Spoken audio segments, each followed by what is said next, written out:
darlings. It's Michaela. So, I wanted to talk about the fact that fasting is the best way to lose weight versus eating a teeny tiny amount of food. And so, eating a teeny tiny amount of food, as long as it's comfortable for the body, can work. But that's hard to do for a long amount of time. I'll also say that it's a little like demoralizing when we're eating a moderate amount of food, a small caloric, having a small caloric deficit to aim to lose weight, because it takes a really fucking long time. And the thing I also want to say, I'm going to speak from personal experience,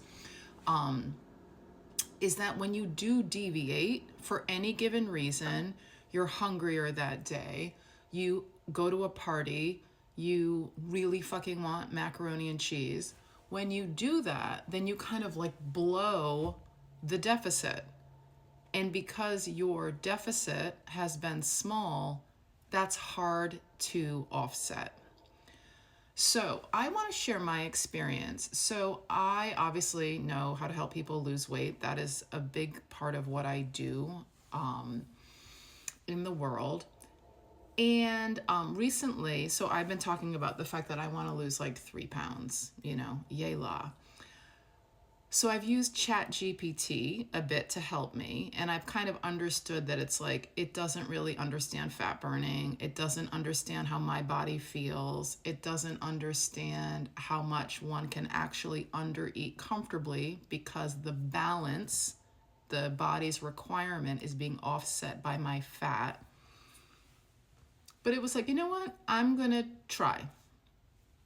I'm going to listen to you. And anyway, what I saw was that, okay, like we're kind of going down.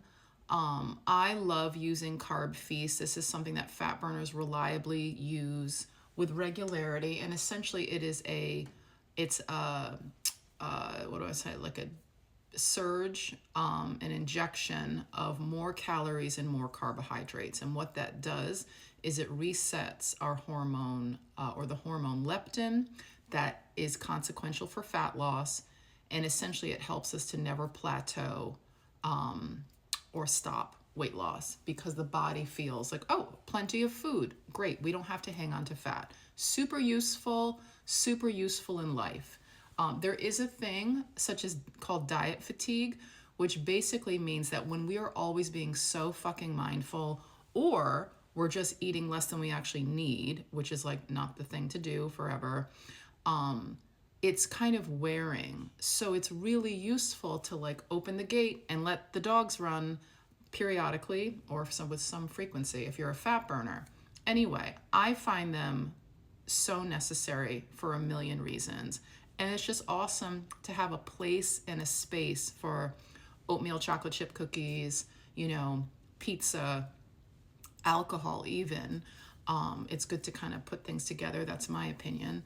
And to have a sense of freedom within the structure that you are adhering to create change. Anyway, would never give them up. So what I found with ChatGPT was that I was following this plan, which is still like, I am a fat burner, I eat once a day, but it's like, all right, I will entertain your suggestion and let's see how this goes.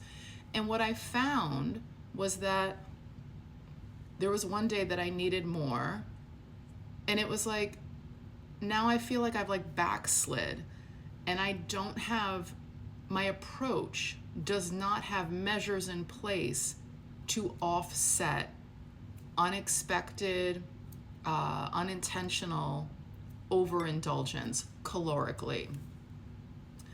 So anyway, my conversation with my little AI assistant, I said something about the fact that like I cannot tolerate hunger without like an endpoint.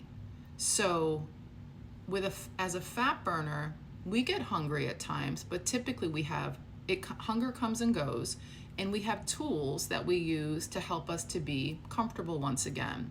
And then we have our carb feasts. So it's like the body has a certain requirement for your height, weight, activity level, potentially age, but regardless, we have a certain need.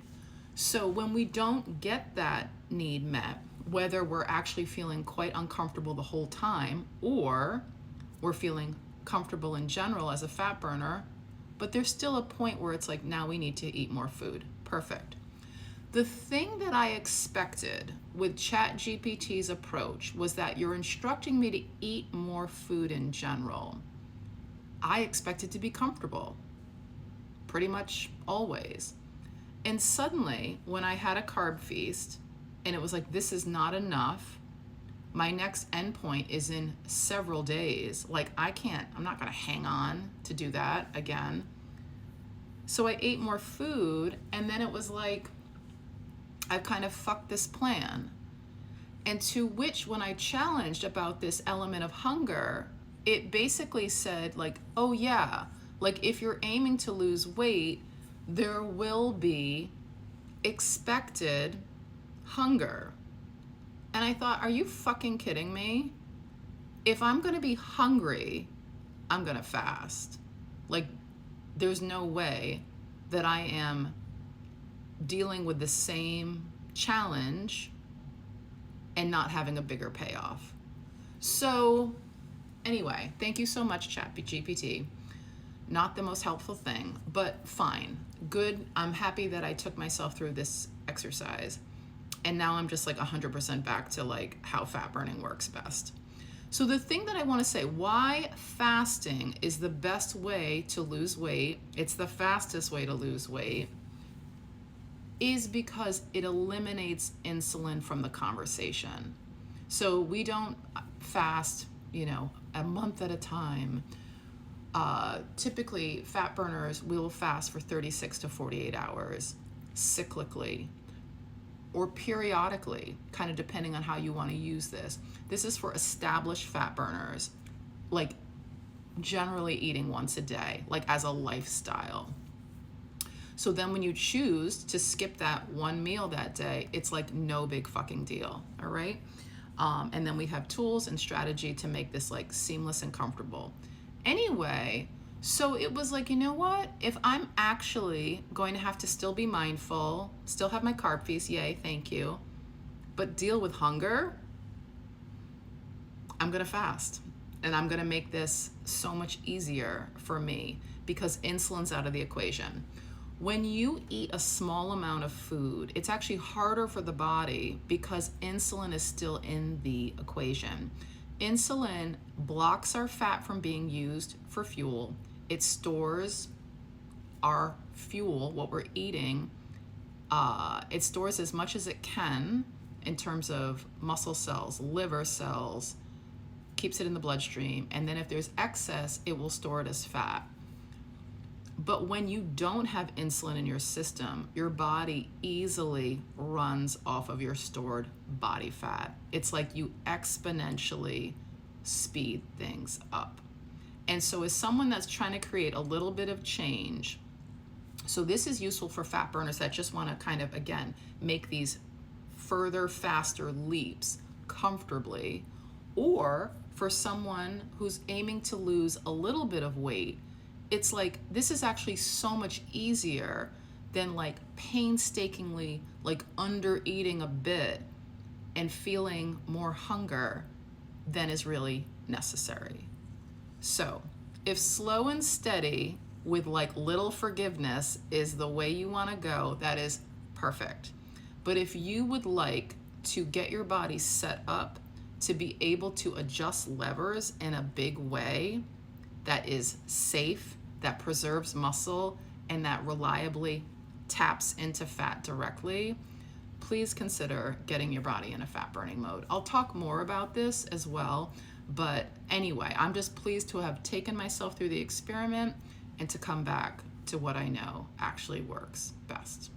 Okay, that's it. I hope that was useful. Be in touch for any reason. Check out our sugar quiz below if you're ready to leverage your body's abilities to help you to have more of what you want more easily. Please check out our sugar quiz. That's it. Until next time, love to you, and